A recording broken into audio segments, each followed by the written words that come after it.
El sol apenas asomaba por el horizonte cuando la agente Sarah Chen entró en el extenso depósito de vehículos, con las ruedas de su patrulla crujiendo sobre la grava y los cristales rotos. A su lado, en el asiento del copiloto, iba Ranger, un pastor alemán con un pelaje como la caoba pulida y ojos que parecían albergar el peso de 1000 historias no contadas. Tenía las orejas erguidas, alerta, escudriñando el mar de vehículos abandonados que se extendía ante ellos como un cementerio de vidas olvidadas. Antes de profundizar en esta increíble historia, no olviden darle a me gusta, compartir este vídeo con alguien que necesite llorar y suscribirse para no perderse nunca estas conmovedoras historias. Y, de verdad, tengo curiosidad, ¿desde dónde nos ven? Dejen el nombre de su país en los comentarios. Me encanta ver la distancia que recorren nuestras historias, desde pequeños pueblos de Montana hasta las bulliciosas ciudades de Australia. Su apoyo lo es todo. Ahora, volvamos a esa mañana. Sarah salió del coche, su aliento se percibía en el aire fresco del otoño. El depósito de vehículos era un lugar extraño y melancólico. Filas y filas de vehículos que una vez transportaron a familias en viajes por carretera, parejas jóvenes en sus primeras aventuras, jubilados persiguiendo un último sueño. Ahora estaban allí, oxidados, olvidados, esperando ser subastados o desguazados para obtener piezas. El terreno se extendía por casi 15 acres, un laberinto de cercas de alambre y asfalto agrietado. En algunas secciones, los vehículos estaban organizados por tipo, sedanes por aquí, camionetas por allá, motocicletas en otra esquina. Pero en otras zonas, parecía como si alguien simplemente hubiera tirado vehículos donde quiera que hubiera espacio, creando un paisaje caótico de metal, caucho y sueños destrozados. No se trataba de una redada cualquiera. El condado había recibido informes de actividades ilegales, posible tráfico de drogas y operaciones con bienes robados. Necesitaban el olfato de Ranger, su instinto, su asombrosa capacidad para detectar lo que el ojo humano no podía ver. Sarah llevaba 3 años trabajando con Ranger, desde que lo transfirieron a su unidad tras la muerte de su anterior responsable, el detective Michael Torres, en acto de servicio. Esa pérdida aún atormentaba a Ranger. Sarah lo veía en la forma en que a veces miraba fijamente el viejo casillero de Michael en la estación, en cómo se le hundían las orejas al oír ciertas canciones en la radio, canciones que Michael solía tararear durante sus patrullas. Michael había sido más que un guía para Ranger. Había sido su compañero, su mejor amigo, quien lo había criado desde que era un cachorro de 8 semanas, durante su entrenamiento intensivo y hasta sus primeros años de servicio. Michael murió durante una parada de tráfico rutinaria que salió fatal. Detuvo un vehículo por una luz trasera rota, sin saber que el conductor era buscado por robo a mano armada y sin intención de volver a prisión. Los disparos fueron rápidos, demasiado rápidos para que Michael reaccionara. Murió antes de que llegara la ambulancia, con Ranger sentado a su lado en la carretera, gimiendo y tocándose el pecho inmóvil, sin entender por qué su compañero no se levantaba. Sarah estaba a la comisaría cuando recibió la llamada. Acudió rápidamente al lugar, y la imagen de Ranger, con sangre en el pelaje, temblando, protegiendo el cuerpo de Michael como si aún pudiera protegerlo, fue algo que jamás olvidaría. En las semanas siguientes, hubo serias discusiones sobre si Ranger podía seguir trabajando. Algunos perros nunca se recuperaban de la pérdida de sus cuidadores. Algunos se volvían demasiado agresivos, demasiado inestables. Otros se encierran por completo, negándose a trabajar, a comer. Pero Ranger era fuerte. Tras un periodo de dolor que rompió el corazón de todos en la estación, días sin comer, noches aullando de pérdida, poco a poco había vuelto a ser el mismo. Quizás ya no era el mismo. Ahora tenía una gravedad, una seriedad que antes no tenía. Pero podía trabajar. Quería trabajar. Y tras una cuidadosa consideración y consulta con especialistas en comportamiento canino, lo asignaron a Sarah. Al principio, estaba aterrorizada. ¿Cómo podría estar a la altura de Michael? ¿Cómo podría ser lo que Ranger necesitaba? Pero poco a poco, con cuidado, habían forjado confianza. Aprendió sus señales, sus preferencias, sus manías. Aprendió que le gustaba la comida ligeramente caliente, que le daban miedo las tormentas pero que nunca lo demostraba estando de servicio, que tenía una pelota de tenis favorita que llevaba desde cachorro y que ahora estaba tan desgastada que apenas se reconocía. Y Ranger aprendió que Sarah era confiable, firme, que lo mantendría a salvo como lo había hecho Michael. Se hicieron socios. No la misma clase de sociedad que había tenido con Michael. Eso nunca podría ser reemplazado, pero algo sólido y bueno por sí mismo. Pero hoy la misión estaba clara: barrer el terreno y encontrar cualquier cosa sospechosa. El supervisor del lote, Un hombre brusco llamado Eddie, con las manos manchadas de aceite y el ceño fruncido, le entregó a Sara una carpeta. «Tenemos unos 120 vehículos en total», dijo con la voz ronca por años de cigarrillos. Tosió, un sonido húmedo y estrepitoso, y escupió en la tierra. La mayoría llegaron en los últimos 6 meses. Abandonados en las carreteras, incautados en controles de tráfico, un par de embargos. Tú y tu perro tenéis un trabajo duro por delante. Sara asintió, enganchando la correa de trabajo de Ranger a su collar. La correa era más simbólica que funcional. Ranger estaba entrenado para trabajar con y sin correa, pero la política del departamento la exigía en ciertas situaciones. Lo haremos sección por sección. Empecemos con las autocaravanas y caravanas. Más espacio para esconder el contrabando. Eddie señaló hacia la esquina trasera del estacionamiento con un dedo manchado de nicotina. Hay una hilera entera de esas ahí atrás. Algunas muy bonitas, además. Un par de esas autocaravanas clase A de lujo que probablemente costaron más que mi casa. Me llegó una el mes pasado con encimeras de granito y una cama king size. Más bonita que donde vivo, te lo aseguro. La nariz de Ranger ya temblaba. Podía olerlo todo. La mezcla de óxido y gasolina, la tapicería vieja y el moho, los tenues rastros de los humanos que una vez llamaron hogar a estos vehículos. Podía oler los envoltorios de comida rápida aún metidos en los bolsillos de las puertas, el humo de cigarrillo incrustado en la tela, el perfume, la colonia, el sudor y las lágrimas. Cada vehículo albergaba historias escritas en aromas, invisibles para la percepción humana, pero vívidas y detalladas para su extraordinario olfato. Pero lo entrenaron para filtrar el ruido, para encontrar la señal oculta en el caos. Drogas, explosivos, acelerantes, sangre, pólvora. Eso era lo que buscaba. Eso era lo que lo mantenía alerta, lo que le hacía indicar a Sara que algo requería atención humana. Empezaron con los modelos más nuevos. Una Winnebago blanca reluciente con puertas corredizas y una antena parabólica aún montada en el techo. Parecía que apenas se había usado, tal vez la habían llevado en 1 o 2 viajes antes de ser embargada o abandonada. Ranger olfateó el exterior, moviendo la cola metódicamente. Revisó las juntas de las puertas, los compartimentos de almacenamiento debajo, la zona alrededor de los tanques de propano. Nada. Siguió adelante. Una Airstream plateada que parecía casi nueva. Su carrocería de aluminio aún reflejaba la luz de la mañana como un espejo. Esta había sido abandonada, según la placa del parabrisas. Su dueño la había estacionado en un Walmart y nunca regresó. Seguridad la reportó después de 3 semanas. Ranger la rodeó 2 veces, trabajando a destajo, pero no mostró indicios de nada sospechoso. De nuevo, nada. Vehículo tras vehículo, Ranger trabajaba con precisión. Sara lo observaba atentamente, interpretando su lenguaje corporal, la posición de sus orejas, la velocidad con la que menea la cola, la tensión de sus hombros. Conocía cada señal, cada sutil cambio que indicaba interés o alerta. Vaciaron una enorme autocaravana convertida en una especie de taller móvil, con las herramientas aún esparcidas por los bancos de trabajo. Vaciaron una furgoneta VW clásica pintada con flores marchitas, una reliquia de los sueños hippies de alguien. Vaciaron un autocar de lujo que había pertenecido a una celebridad menor antes de que problemas fiscales obligaran a su incautación. Pasó 1 hora. Luego 2. El sol ascendía, disipando el frío matutino. Sara se quitó la chaqueta y la colgó de un poste de la cerca. Bebió agua de su botella y sirvió un poco en un cuenco plegable para Ranger, quien la bebió con gratitud antes de volver al trabajo. Ranger jadeaba, pero no aminoró el paso. Para eso vivía: el trabajo, el propósito, la oportunidad de ser útil. Se adentraron en el terreno, hacia los vehículos más viejos y destartalados. Allí, las caravanas y autocaravanas se encontraban en diversos estados de deterioro. Ventanas rotas, remendadas con cartón y cinta adhesiva. Neumáticos desinflados y agrietados, goma deteriorada por años de sol e intemperie. Pintura descascarándose en largas tiras como piel quemada por el sol. Puertas colgando de sus bisagras. Techos hundidos por el peso del agua. Estos eran los que probablemente serían aplastados, convertidos en chatarra, con sus historias borradas para siempre.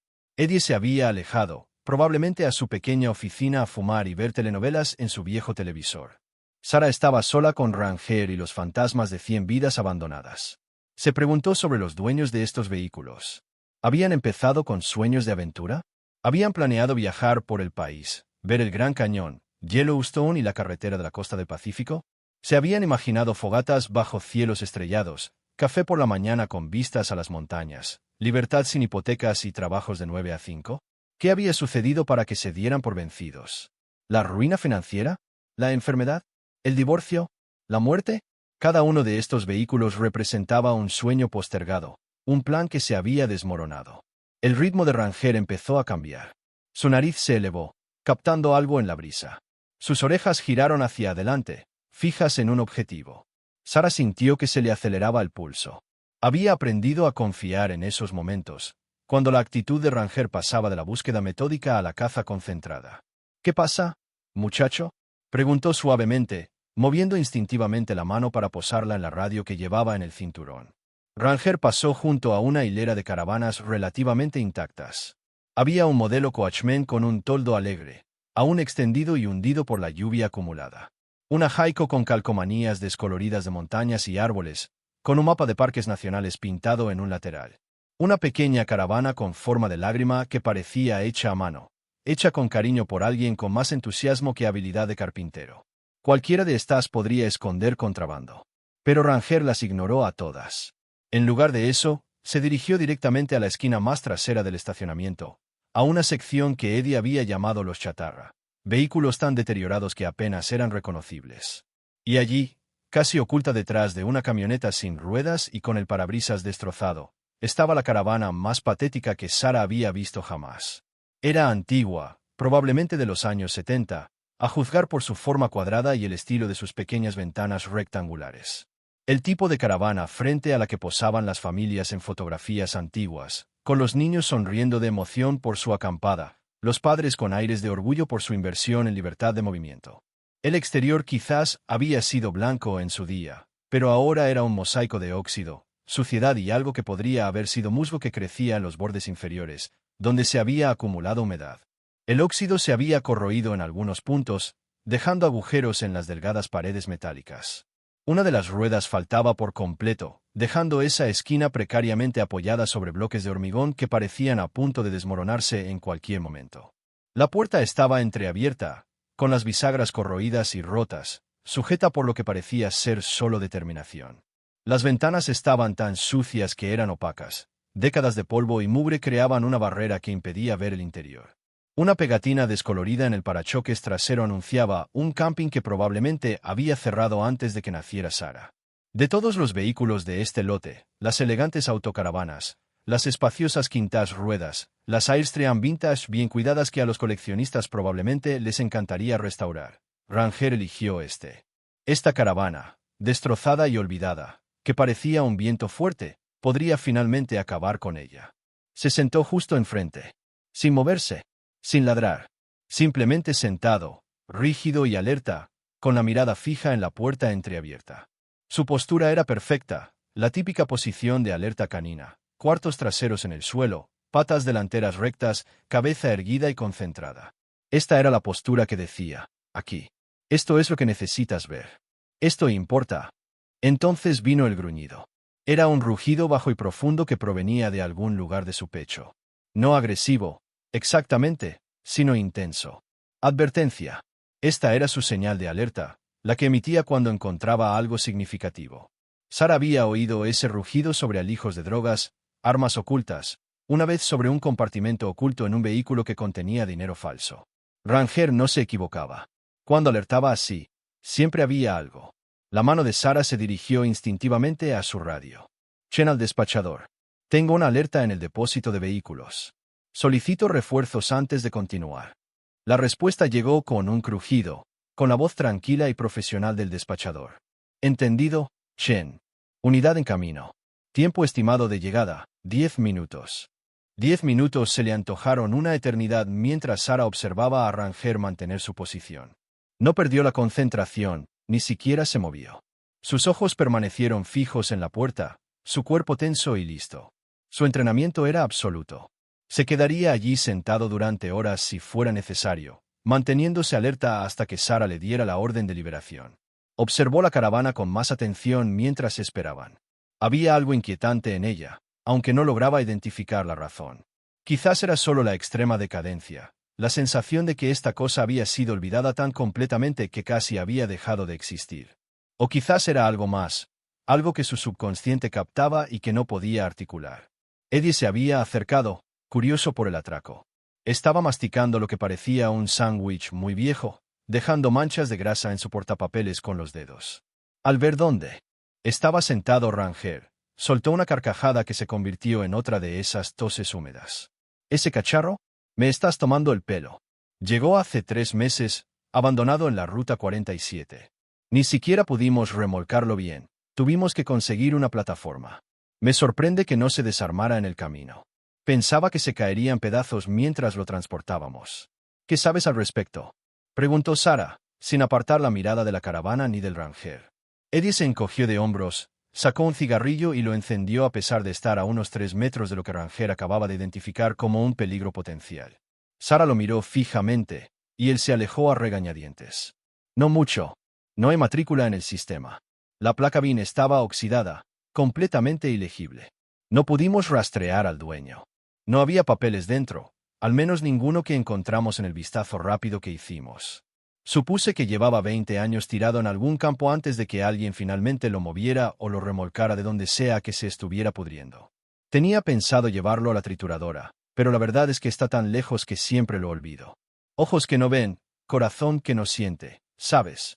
Llegó el refuerzo de Sarah, el oficial Tim Rodríguez, joven pero competente, con la mano siempre cerca del arma y una mirada incesante, siempre evaluando las amenazas. Acababa de salir de patrulla, con el uniforme impecable y las botas lustradas. Solo llevaba 2 años en la policía, pero era entusiasta y meticuloso, justo el tipo de oficial que uno buscaba como refuerzo. ¿Qué tenemos?, preguntó Tim, observando la escena, la posición rígida y alerta de Ranger, la caravana decrépita, la postura tensa de Sarah. Ranger ha avisado de esa caravana, dijo Sarah, señalando con la cabeza el armatoste oxidado. Hay algo dentro. Algo importante. Tim arqueó las cejas mientras observaba el vehículo. ¿Esa cosa? Parece que debería haber sido desguazada durante la administración Reagan. Quizás antes. Debe ser de los 70, ¿verdad? Ranger no se equivoca, dijo Sarah con firmeza. Era algo que había dicho cientos de veces, algo que todo adiestrador canino decía de su compañero. Pero con Ranger, era especialmente cierto. Su historial era impecable. 3 años con Sarah, 5 años en total en la policía, contando el tiempo que pasó con Michael. Ni una sola falsa alarma. Cuando Ranger decía que algo pasaba, siempre pasaba. Se acercaron juntos, Sarah al frente, Tim cubriéndole el flanco, con la mano ya en el arma, aunque sin desenfundarla. El procedimiento habitual al investigar una alerta. Nunca se sabía qué se podía encontrar. Nunca se sabía si había alguien dentro. Nunca se sabía si la situación podía volverse peligrosa. Ranger permaneció en su posición, gruñendo suavemente, con la mirada fija en la puerta. Sarah podía ver la tensión en sus músculos, la forma en que tenía los hombros tensos, listo para entrar en acción si era necesario. Pero él mantuvo la disciplina, esperando su orden. Sarah extendió la mano enguantada, agarrando la manija corroída de la puerta. La notó frágil bajo su agarre. El metal estaba tan deteriorado que temió que se desmoronara en escamas de óxido. Tiró con suavidad, y la puerta se abrió con un crujido como el de un animal moribundo. Metal rechinando contra metal, las bisagras protestando con un chirrido que hizo estremecer a Tim. El olor la impactó primero. No era a drogas ni a descomposición ni nada de lo que esperaba. Era, en cambio, el aroma a papel viejo, polvo y algo vagamente dulce, como a flores secas o perfume antiguo. Era el olor del tiempo mismo, de años que transcurrían sin perturbaciones, de cosas selladas y olvidadas. El interior estaba oscuro, la luz se filtraba solo por las ventanas sucias y la puerta, ahora abierta. Sarah sacó su linterna, su luz atravesó las sombras e iluminó las partículas de polvo que se arremolinaban en el aire agitado. Lo que vio no tenía sentido al principio. Toda la caravana estaba llena de cajas. Cajas de cartón de todos los tamaños, apiladas del suelo al techo, tan apretadas que apenas había espacio para moverse. Sin embargo, no estaban esparcidas al azar. Cada caja estaba etiquetada con números, fechas y códigos que, a primera vista, no le decían nada. Algunas etiquetas estaban escritas con rotulador negro, otras habían sido mecanografiadas en viejas etiquetadoras, de esas con cinta adhesiva en relieve que Sarah recordaba de su infancia. Las cajas en sí variaban en estado. Algunas parecían relativamente resistentes, mientras que otras estaban combadas, con el cartón blando por el tiempo y la humedad. Algunas tenían cinta de embalaje amarillenta y descascarada en los bordes. Otras habían sido selladas con cordel, ahora deshilachado y quebradizo. Tim silbó por lo bajo, un sonido de asombro más que de apreciación. ¿Qué demonios es todo esto? ¿Qué encontró tu perro? Sara entró con cuidado. El suelo crujió ominosamente bajo su peso. La caravana se balanceó ligeramente sobre las 3 ruedas restantes y el bloque de hormigón, y se quedó paralizada, pues no quería arriesgarse a que se derrumbara toda la estructura.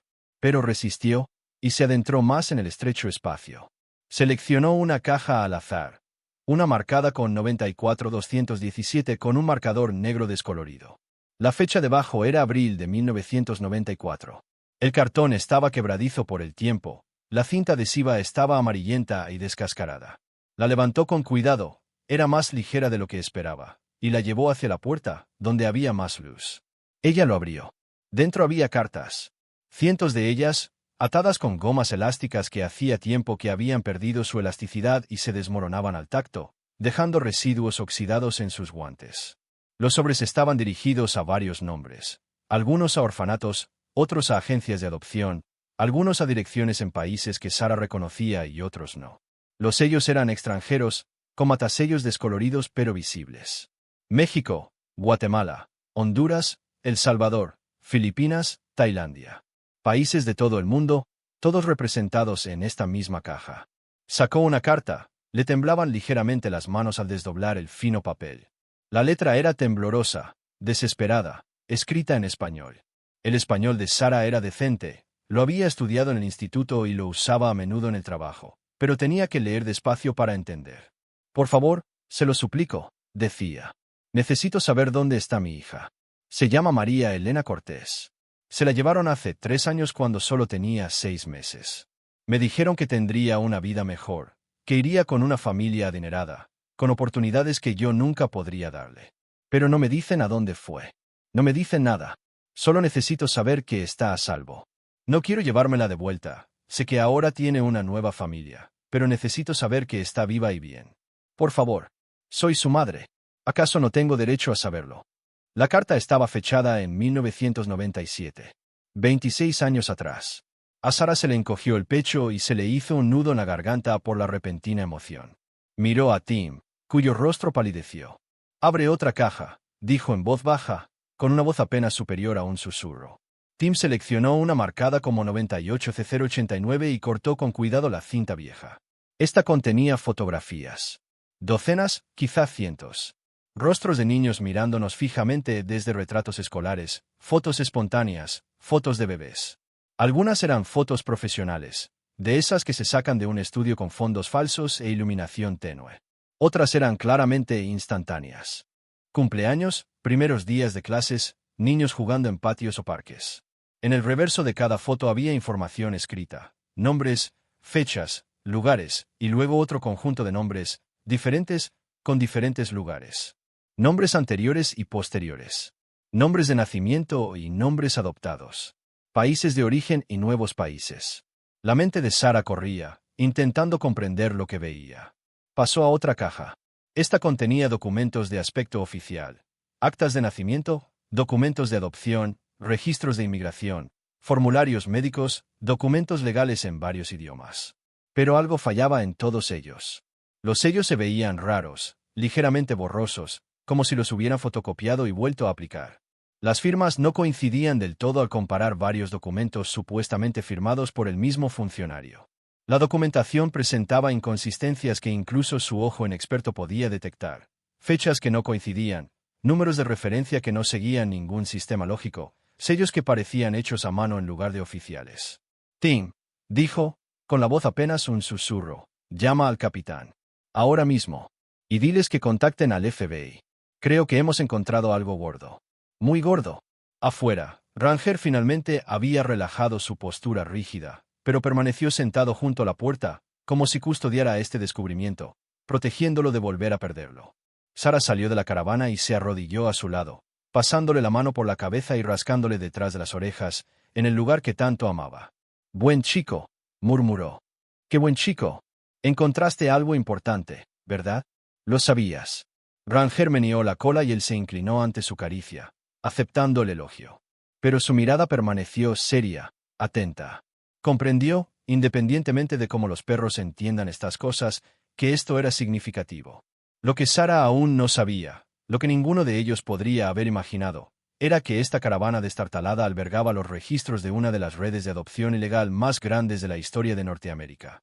Y dentro de estas cajas estaban las respuestas a las preguntas que decenas, quizá cientos, de familias se habían estado haciendo durante décadas. La historia de cómo estas cajas acabaron en esta caravana olvidada, en este depósito de chatarra, tardaría semanas en desentrañar. Pero por ahora, en ese momento, Sara solo sabía que Ranger había encontrado algo extraordinario. Algo que cambiaría vidas. El capitán llegó en menos de una hora, acompañado de detectives de varios departamentos. El teniente Marcus Webb era un veterano con 25 años de experiencia, un hombre que había visto todo lo que el trabajo le exigía y que mantenía tanto su competencia como su compasión. Echó un vistazo al interior de la caravana e inmediatamente solicitó más recursos. Acordonaron toda la sección del terreno, tratándola como si fuera la escena del crimen. Colocaron cinta amarilla. Un equipo forense llegó para fotografiar todo antes de mover nada. Se llamó a especialistas de la Unidad de Delitos contra Menores del FBI, cuyas oficinas estaban a 2 horas de distancia, pero que hacían el viaje con luces y sirenas. Contadores forenses, servicios de traducción, analistas de bases de datos. Se convocó a todos los que pudieran ayudar a descifrar este tesoro de información oculta. Esto ya no era solo local. Era federal. Era internacional. Este era potencialmente uno de los descubrimientos de trata de personas más importantes de la historia reciente. A medida que avanzaba el día y caja tras caja se documentaban, retiraban, fotografiaban y catalogaban cuidadosamente, empezó a surgir una imagen. La caravana había pertenecido a una mujer llamada Constance Rourke, una facilitadora de adopción aparentemente respetable que había operado en 3 estados y 4 países durante más de 2 décadas. Se había posicionado como un puente entre padres biológicos desesperados en regiones pobres y parejas adineradas desesperadas por tener hijos. A primera vista, Constance había sido legítima. Tenía una oficina, un sitio web y testimonios de familias felices. Trabajó con abogados, tramitó documentos y se desenvolvió en el complejo mundo de la adopción internacional con aparente pericia. Dio presentaciones en grupos de apoyo para la infertilidad y habló con compasión sobre cómo brindarles a los niños una vida mejor y sobre cómo construir familias a través del milagro de la adopción. Pero Constance no había estado facilitando adopciones legales. Había estado vendiendo niños. El proceso era elegante en su crueldad. Encontraba madres jóvenes en Centroamérica, México y partes del sudeste asiático, mujeres tan pobres, tan desesperadas, que podían ser convencidas de entregar a sus bebés con promesas de que sus hijos tendrían una vida mejor, oportunidades, educación, todo lo que ellas mismas jamás podrían proporcionar. A veces les pagaba pequeñas cantidades, $1,000, quizá 2,000, cantidades que parecían enormes para mujeres que vivían con $1 al día, pero eran una miseria comparadas con lo que les cobraba a los padres adoptivos. A veces simplemente mentía, diciendo que la adopción era temporal, que podrían visitarlos, que se mantendrían en contacto por cartas y fotos. A veces les decía que los niños irían con familias en sus propios países, solo que familias más adineradas, cuando en realidad los llevaban al otro lado de la frontera. Luego falsificaba documentos, creaba nuevos certificados de nacimiento, borraba el origen de los niños, fabricaba documentos que parecían legítimos pero que nunca resistirían un escrutinio serio y los vendía a padres adoptivos en Estados Unidos y Canadá por 50, 70 y a veces $100,000 cada uno. Los padres adoptivos, en la mayoría de los casos, no tenían ni idea. Creían que estaban actuando por vías legítimas, pagando honorarios por adopciones internacionales legales. Las cantidades que cobraban no eran inusuales. La adopción internacional era cara, con gastos legales, gastos de viaje, honorarios de agencia y donaciones a orfanatos. Constance había sido muy hábil con las estafas, tenía credenciales falsas, colaboraciones con funcionarios corruptos en el extranjero e incluso algunas adopciones legítimas para cubrir cualquier investigación. Pero lo había registrado todo. Quizás era un seguro, por si alguna vez necesitaba influencia. Quizás era su ego, un registro detallado de su éxito, prueba de lo inteligente que había sido. O quizás, en lo más profundo de lo que fuera su conciencia, sabía que algún día alguien necesitaría esos registros para recomponer las piezas. Hacía 3 años, Constance había fallecido de un derrame cerebral repentino, sola en la habitación de un motel en Nevada. Tenía 72 años. Para entonces, llevaba varios años sin dedicarse a las adopciones, tras retirarse discretamente antes de que alguien pudiera presentar una acusación en su contra. La caravana, en la que había vivido hasta el final, fue encontrada abandonada en una carretera un mes después de su muerte. Nadie la reclamó. Nadie sabía a quién pertenecía. Nadie la revisó con cuidado, salvo un vistazo rápido para asegurarse de que no hubiera ningún cuerpo dentro. Simplemente lo habían remolcado al depósito de vehículos y lo habían olvidado. Hasta Ranger. Sarah se sentó en la estación hasta tarde esa noche, mucho después de que su turno hubiera terminado oficialmente.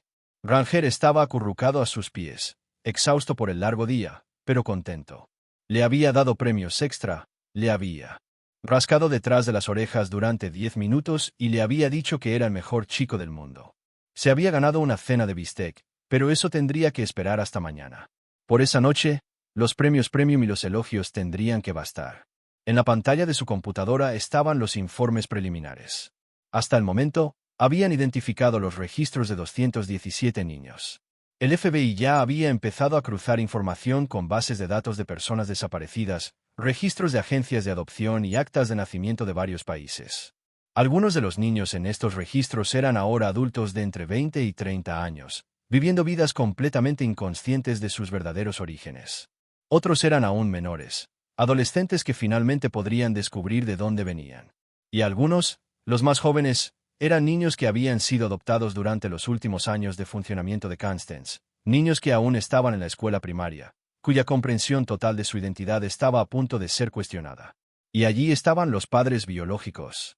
Madres que habían pasado décadas preguntándose, sufriendo, sin saber si su elección había sido la correcta o si habían sido engañadas.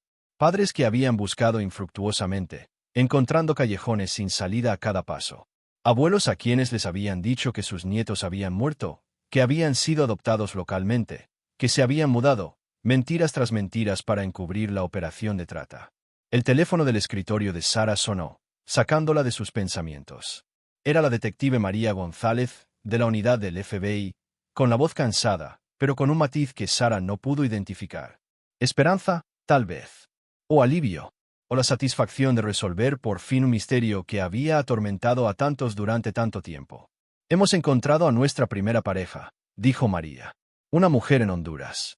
Su hija fue secuestrada en 1997 cuando tenía 2 años. La madre se llama Carmen Vázquez. Ahora tiene 49 años. Lleva 26 años buscando a su hija. La niña, ahora una mujer de 28 años, vive en Portland. Se llama Jennifer Morrison. Creció sabiendo que era adoptada, pero nunca pudo encontrar información sobre su familia biológica. Sus padres adoptivos intentaron ayudarla en la búsqueda, pero no encontraron nada. Por cierto, creían sinceramente que la adopción era legal. No tenían ni idea. Estamos organizando el contacto con consejeros de ambas partes. Sarah sintió que se le llenaban los ojos de lágrimas. ¿Qué pasará con todos ellos? Con las familias. Es complicado, admitió María con un suspiro. Algunos querrán reunirse. Otros no. Las familias adoptivas son sus verdaderas familias, independientemente de cómo se haya producido la adopción, y no querrán que eso se interrumpa. Algunos niños ni siquiera supieron que eran adoptados, así que esto será devastador. Estamos procediendo con cuidado. Contamos con consejeros, terapeutas y enlaces culturales. No estamos simplemente lanzando sorpresas. Pero, Sarah, lo que tu perro encontró hoy, les dará un cierre a muchas personas que nunca pensaron que lo tendrían. Responderá preguntas que han atormentado a la gente durante décadas. Reunirá a familias que creían haberse perdido para siempre. Después de colgar, Sarah miró a Ranger. Él la observaba con esos ojos marrones y conmovedores, mientras su cola golpeaba suavemente el suelo. ¿Sabes lo que hiciste hoy? ¿No? Susurró. La cola de Ranger volvió a golpearse y se estiró, bostezando ampliamente antes de volver a acomodarse en su cómodo rizo. Sarah pensó en Michael, el primer guía de Ranger, el hombre que lo entrenó. Lo amó y murió demasiado joven. Michael se habría sentido muy orgulloso. Esto era lo que siempre había dicho que debía ser el trabajo policial. No solo atrapar a los malos, sino devolver a la gente la parte de sí que habían perdido. Durante las semanas y meses siguientes, la investigación se expandió exponencialmente. El recuento inicial de 217 niños aumentó a 289 a medida que se decodificaban y cotejaban más registros. Se encontraron más coincidencias, cada una un pequeño milagro, cada una historia de pérdida y esperanza. Un hombre de 35 años en Vancouver descubrió que tenía 3 hermanos que aún vivían en Guatemala. Los habían separado de pequeños, adoptados por familias diferentes, sin saber nunca de la existencia de los demás. Ahora planeaban reunirse, intentaban aprender sus idiomas, superando décadas de separación. 2 gemelas separadas al nacer y adoptadas por familias diferentes, una en Texas y otra en California, se conocieron gracias a los registros.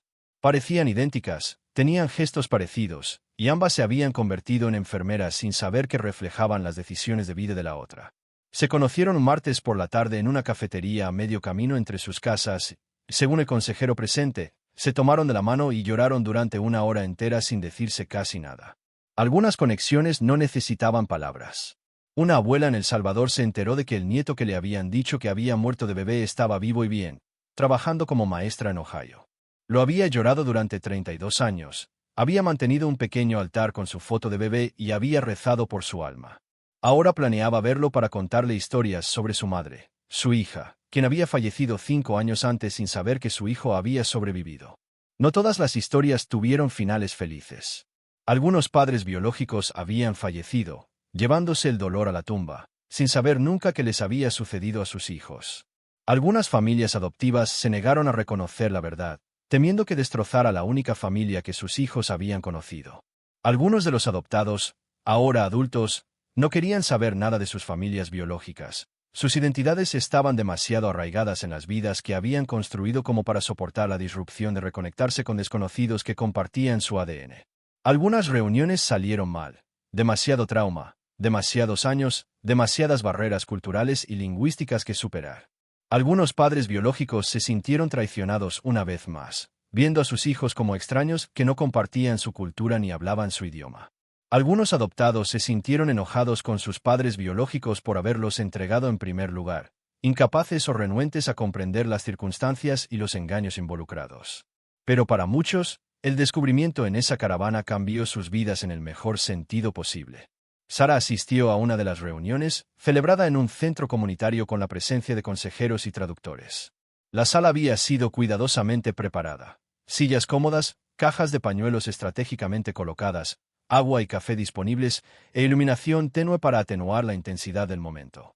Una mujer llamada Rosa, de 46 años, estaba sentada frente a su hija, Cecilia, quien había sido adoptada a la edad de 1 año y criada en Minnesota. Rosa era pequeña, con las manos desgastadas por años de duro trabajo y el rostro surcado por la preocupación y la tristeza. Cecilia era alta, refinada, vestía ropa informal de negocios, una profesional de éxito en todo sentido. No hablaban el mismo idioma con fluidez. El inglés de Rosa se limitaba a unas pocas frases básicas, el español de Cecilia aún más. Pero se tomaron de la mano por encima de la mesa, con lágrimas corriendo por sus rostros, mirándose como si memorizaran cada detalle. Te busqué, repetía Rosa en español, mientras el traductor repetía las palabras con cuidado. Nunca dejé de buscarte. Me dijeron que fuiste con una buena familia, pero no me dijeron dónde. Dijeron que era mejor que no tuviéramos contacto, que te confundiría. Pensé que no volvería a verte la cara. Ni siquiera tengo una foto. Te llevaron y ni siquiera me sacaron una foto. Cecilia, una arquitecta de éxito con familia propia, luchaba por hablar entre sollozos. Siempre sentí que me faltaba algo. Mis padres adoptivos son maravillosos, son mi mamá y mi papá, los adoro, pero siempre me preguntaba, ¿de dónde vengo? ¿Por qué pasó esto? ¿Por qué me abandonaste? Pensé que tal vez simplemente no me querías. Te deseaba, dijo Rosa con fuerza, apretando con más fuerza las manos de Cecilia. Te deseaba tanto. Pero tenía 17 años, sin dinero ni apoyo familiar. Dijeron que morirías si te conservaba, que no podía darte lo que necesitabas. Dijeron que irías con una buena familia cercana, que tal vez algún día podría visitarte. Y luego simplemente te marchaste, y cuando intenté encontrarte, dijeron que los registros se habían perdido. La voz del traductor se mantuvo firme y profesional, pero Sara también pudo ver lágrimas en sus ojos. Ahora lo sé, dijo Cecilia. Y no me delataste porque no me querías. Te mintieron. Intentaste encontrarme. Eso lo cambia todo. Ranger había sido traído ese día, a petición de la unidad del FBI, para ser reconocido por su papel en el descubrimiento de los registros. Se sentó tranquilamente en un rincón con Sara, aceptando las caricias de la gente que se acercaba, meneando la cola suavemente. Llevaba su cuello de gala, el reservado para ceremonias y ocasiones especiales, y alguien lo había bañado esa mañana, por lo que su pelaje relucía. Un hombre mayor, de unos 70 y tantos años, se arrodilló con dificultad para rascarle las orejas a Ranger. Tenía las manos nudosas por la artritis, pero su tacto era delicado. «Eres un buen chico», dijo en un inglés con acento, con la voz cargada de emoción. «Encontraste a mi nieto. Creí que estaba muerto durante 32 años. 32 años lo lloré. Encendí velas por él. Le hablé en mis oraciones. Y tú encontraste los papeles que demostraban que estaba vivo. Me lo trajiste». Ranger, que entendía el tono aunque no las palabras, se inclinó hacia el toque del hombre, ofreciéndole consuelo como le habían entrenado para hacerlo, como había consolado a Sarah en los días malos, como una vez había intentado consolar a Michael en esos momentos finales al costado del camino. Los medios de comunicación recogieron la noticia, por supuesto. «Perro héroe destapa un escándalo de adopción de décadas de antigüedad», decía un titular. «El descubrimiento de un perro policía reúne a familias separadas por adopciones ilegales», decía otro. «Un perro, una caravana, cientos de respuestas», proclamaba un tercero. Sarah concedió varias entrevistas, asegurándose siempre de que Ranger estuviera a su lado, desviando siempre los elogios hacia él. Habló de su entrenamiento, de sus instintos, de cómo había ignorado todos los objetivos obvios y elegido el vehículo que realmente importaba. «¿Por qué esa caravana?», preguntó una reportera, una joven con micrófono y expresión seria. «De entre 120 vehículos, ¿qué le hizo elegir ese?». Sarah se había preguntado lo mismo. Preguntó a los entrenadores caninos, quienes le explicaron que podría haber sido la concentración de papel. Ranger estaba entrenado para detectar compuestos orgánicos, y esa cantidad de papel viejo, sellado en un espacio reducido durante años, habría creado un olor característico. Las propias cajas, el cartón viejo y el pegamento, habrían emitido compuestos que el extraordinario olfato de Ranger podía detectar. Pero a Sarah le gustaba pensar que era algo más. Quizás era Michael, cuidando a su compañero desde donde quiera que iban los buenos policías al morir, guiándolo hacia algo importante. Quizás era simplemente el misterioso instinto que parecían tener los perros, la capacidad de percibir lo que los humanos necesitaban, de encontrar lo perdido, de traer luz a la oscuridad.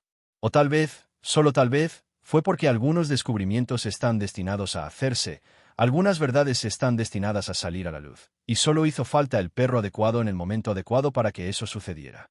6 meses después de aquella mañana en el depósito de vehículos, Sarah recibió un paquete en la comisaría.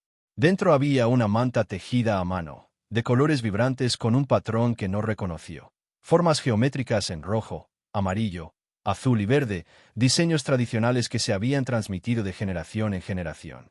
Junto con la manta había una carta escrita en un inglés cuidadoso. «Oficial Chen», decía, «usted no me conoce, pero su perro encontró los registros que me ayudaron a encontrar a mi madre. Nos vimos el mes pasado por primera vez en 29 años. Le envío esta manta porque representa algo importante. Esta manta fue hecha por mi abuela biológica, con un patrón tradicional de nuestro pueblo en Guatemala. Me la hizo antes de que me secuestraran, y mi madre la guardó todos estos años, con la esperanza de poder dármela algún día. Cuando finalmente nos conocimos, la trajo consigo. Era lo único que tenía mío, y lo había guardado a salvo todo este tiempo. Quería que usted y Ranger también tuvieran algo. Gracias por devolverme mi historia. Gracias por dejarme saber de dónde vengo. Esto no borra a la familia que me crió. Siguen siendo mi familia. Son mi mamá y mi papá y los amo, pero ahora estoy completa como nunca antes. Por favor, denle a Ranger más golosinas y caricias en la panza de mi parte. Es un niño muy bueno. Atentamente, Jennifer Morrison. Sarah colocó la manta sobre la cama de Ranger, en un rincón de su oficina. Él la olió con curiosidad, luego dio 3 vueltas antes de posarse sobre ella con un suspiro de satisfacción, con la cabeza apoyada en las patas. «Realmente eres el mejor chico», murmuró Sarah, conteniendo las lágrimas. El depósito de vehículos finalmente se vació. La mayoría de los vehículos fueron subastados o desguazados según lo previsto. La caravana se conservó como prueba durante la investigación y los juicios posteriores. Sí, hubo juicios contra algunos de los cómplices de Constance que aún vivían, contra funcionarios corruptos a los que se les había pagado, contra personas que habían participado a sabiendas en la red de tráfico. Posteriormente, la caravana fue donada a un museo dedicado a la reforma de la adopción y la reunificación familiar. Allí se encuentra ahora ese viejo y oxidado desguace, preservado tras un cristal con una placa que explica su significado. Grupos escolares la visitan. Personas adoptadas vienen a verla, a comprender mejor sus propias historias. Se ha convertido en un símbolo de pérdida y recuperación, de lo oculto y lo encontrado, de la importancia de la verdad. Pero el verdadero legado no está en la caravana ni siquiera en los registros, que han sido digitalizados y cotejados con todas las bases de datos de adopción disponibles, almacenados en múltiples ubicaciones seguras para que nunca más se puedan perder. El verdadero legado reside en los cientos de conexiones forjadas, las preguntas respondidas, los vacíos en los corazones que finalmente comenzaron a sanar. Está en la abuela que abrazó por primera vez a los hijos de su nieto, sus bisnietos, maravillándose de cómo tenían la mirada de su familia. Está en los hermanos que se descubrieron y ahora se reúnen cada año, forjando relaciones desde cero. Está en la madre biológica que se enteró de que su hija se convirtió en médica, salvando vidas, y que ahora trabaja como voluntaria en una clínica en su honor. Está en la persona adoptada que finalmente entendió porque nunca se sintió del todo identificada, que encontró una parte de sí misma que ni siquiera sabía que había perdido. Y es consciente de que, a veces, las cosas más deterioradas esconden los tesoros más preciados. A veces, lo que todos pasan por alto es justo lo que hay que encontrar. Granger continuó con su trabajo, por supuesto. Había más drogas que encontrar, más escenas del crimen que procesar, más misiones que requerían su extraordinario olfato y su inquebrantable dedicación. Despachó edificios, rastreó sospechosos, localizó pruebas. Hizo todo lo que un perro policía estaba entrenado para hacer, y lo hizo con excelencia. Pero Sara notó que algo había cambiado en él después de ese día. Parecía más ligero, como si se le hubiera quitado un peso que ella no sabía que llevaba. Tal vez, al encontrar esos registros, al ayudar a reunir a todas esas familias, había encontrado cierta paz tras la pérdida de Michael. Tal vez se había demostrado a sí mismo que, incluso después de la pérdida, incluso después del dolor, aún quedaba trabajo por hacer, vidas por cambiar, un propósito por cumplir. Tal vez había aprendido lo que Sara aún estaba aprendiendo, que uno honra a quienes ha perdido al continuar su trabajo, al ser excelente en lo que hace y al marcar una diferencia en cualquier forma posible. En el aniversario de la muerte de Michael, Sara llevó a Ranger al jardín conmemorativo detrás de la estación, donde una lápida llevaba el nombre de Michael junto con el de todos los demás oficiales que habían fallecido en servicio. Ya había flores frescas allí. La viuda de Michael había llegado temprano, como todos los años. Sara colocó su propio ramo junto a ellas, rosas blancas, las favoritas de Michael. Ranger se sentó frente a la piedra, paciente y en silencio. Entonces hizo algo que Sara nunca había visto. Apoyó la pata en la piedra, solo por un instante, como si ofreciera consuelo, diera las gracias, se despidiera o todo a la vez. Estaría muy orgulloso de ti, dijo Sara en voz baja, con la mano apoyada en la cabeza de Ranger. Honraste su memoria con lo que encontraste. Ayudaste a tanta gente. Eso es lo que siempre quiso, que el trabajo importara, que significara algo más que simplemente hacer arrestos y cerrar casos. La cola de Ranger se movió lentamente, y Sara podría haber jurado que vio comprensión en esos profundos ojos marrones. Mientras caminaban de vuelta a la patrulla, con el sol poniéndose tras ellos en tonos naranjas y dorados, Sara se sintió agradecida. Agradecida por Ranger, por sus instintos y su corazón. Agradecida por Michael, quien lo había entrenado tan bien, quien le había dado un propósito y amor. Agradecida por esa caravana oxidada y los secretos que guardaba, secretos que finalmente, después de tantos años, habían salido a la luz. A veces, los descubrimientos más importantes no parecen importantes a primera vista. A veces parecen basura, como algo listo para el desguace, como algo que todos pasarían por alto sin mirar dos veces. Pero con los ojos adecuados, o en este caso, la nariz adecuada, incluso las cosas más deterioradas pueden revelar tesoros inimaginables. Tesoros que transforman vidas, sanan heridas y restauran lo perdido. Ranger había encontrado uno de esos tesoros. Y al hacerlo, les recordó a todos los que escucharon su historia que la esperanza puede esconderse en los lugares más inesperados, esperando pacientemente a alguien lo suficientemente valiente y dedicado como para mirar más allá del óxido y la decadencia y encontrar la verdad subyacente. Ese es el poder de la lealtad. Ese es el don de la perseverancia.